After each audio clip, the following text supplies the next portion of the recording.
बिहार विधानसभा चुनाव 2025 जैसे जैसे नजदीक आ रहे हैं वैसे वैसे एक नाम फिर से सुर्खियों में है।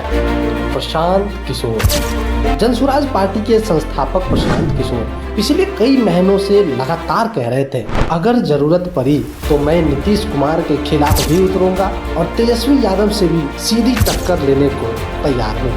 लेकिन जब जनसुराज ने अपने 51 प्रत्याशियों की पहली लिस्ट जारी की तो उसमें प्रशांत किशोर का नाम कहीं नहीं था। यहीं से शुरू हुई चर्चाओं की एक नई लहर।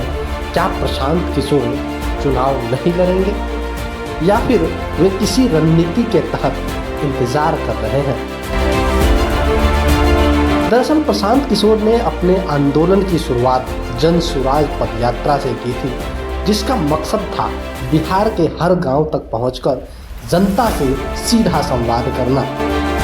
उन्होंने बार बार कहा था कि जनता तय करेगी, पार्टी के लोग तय करेंगे कि मैं कहां से चुनाव लड़ूंगा।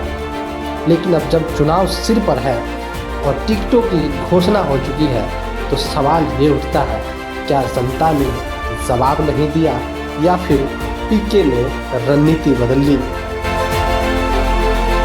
राजनीतिक विशेषज्ञों का मानना है कि प्रशांत किशोर का चुनाव न लड़ना भी एक रणनीतिक कदम हो सकता है, क्योंकि अगर वे खुद मैदान में उतरते हैं तो सारा ध्यान उनकी अपनी सीट पर चला जाता, जबकि फिलहाल वो पूरी पार्टी को ग्राउंड पर खड़ा करने की कोशिश कर रहे हैं। दूसरी ओर विरोधी ये तंज कस रहे हैं, पीके सिर्फ सलाह देने में माहिर है, मैदान में उतरने की हिम्मत नहीं दिखा पा रहे। सोशल मीडिया पर भी यही सवाल सबसे ज़्यादा पूछा जा रहा है। जब बीजेपी और आरजेडी जैसी पार्टियां अपने बड़े चेहरों को पहले घोषित करती हैं तो जनसुराज के सबसे बड़े चेहरे का नाम आखिर गायब क्यों है?